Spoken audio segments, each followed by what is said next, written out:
by imagining something. Oh, let's imagine a child coming home after a long day.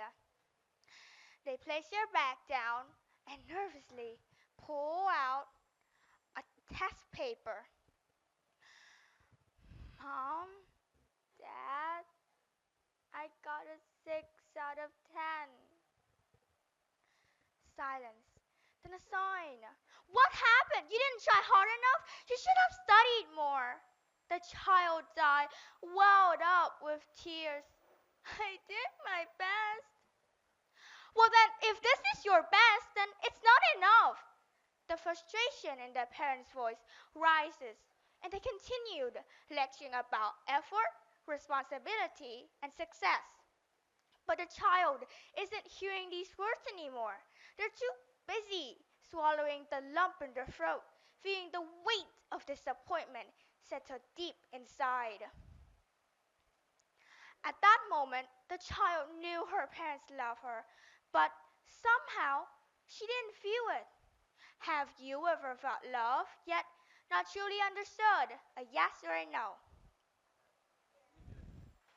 Maybe love itself isn't the problem, but the way we express it.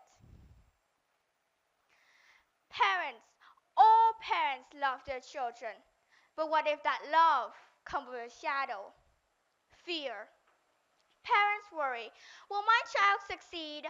Will they be happy? These fears turn into an invisible pressure that shape every word and decision they make. For children, this starts to feel like something they have to earn. For an example, on a father's perspective, a father wakes up early to drive his daughter to school, stay up late at night helping with homework. Yet one day he says, "You should have tried harder." And she replies, "You never understand me." Well, let's see that through the child's perspective. A teenage girl studied for hours to get an 8, but instead of hearing a good job, she hears 1 out of 10. Achievement starts to feel like expectation. When love feels like something we have to earn, it stops feeling like a gift. Parents and children both feel something is missing. Parents feel unappreciated. My child used to adore me, but now they just argue with me. Children feel controlled. My parents are just happy with me when I do what they expected. For example, one day I come home feeling overwhelmed. My mom noticed and asked, "Are you okay?" At that moment, I want to burst out. I want to say, "No, I'm drowning in expectation. I'm so stressed because of homework, deadline, projects." But instead, I nodded, smiled, and says, "I'm okay." At that moment, I felt like I have just hidden a big part of myself.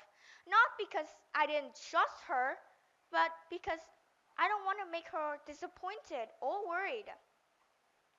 Both sides are hurting, but neither wants to hurt the other. Love isn't about control, it's about understanding. So, how do we love without making it feel like pressure? There are 3 ways. 1. Listen instead of advising. Pause. Ask, "How do you feel about this?" 2. Accept instead of expecting. Love them for who they are, not for their grades or achievement. 3. Create safety. Show through words and action that they are always enough. People often say, "áp lực tạo nên kim cương," or it means in English, "pressure makes diamonds." But have we ever stopped to ask ourselves, do children really want to be diamonds? I mean, diamonds are hard, unbreakable, but also cold, lifeless, shaped by force, not by choice. Maybe a child isn't meant to be a diamond after all. A flower doesn't bloom because we push it down. It blooms because we nurture it. A river doesn't flow because we push it. It flows because it's free. And a child doesn't need to be their best version through pressure, but through love, the kind that helps them grow, not shine. Because in the end, the greatest success for a child isn't measured by high achievement, but by growing up with a healthy heart and a happy soul. That is the real gift, one that lasts far beyond any trophy or grade. So tonight, I challenge you, do something that makes love feel like a gift. A warm hug, a simple "How was your day?" with no follow-up grades, a thank you without a but. Let's make love a gift again. And remember, we don't have to love more, we have to love better. So let's repeat after me. I love you. Not for what you do, but for who you are. Thank you so much for listening. Cảm ơn Khánh An.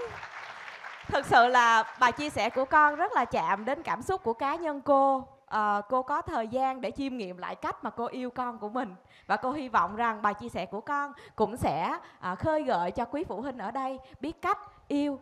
Yêu không phải là kiểm soát, đúng không con? Yêu là thấu hiểu. Xin cảm ơn bạn Khánh An ạ. Con cảm ơn cô.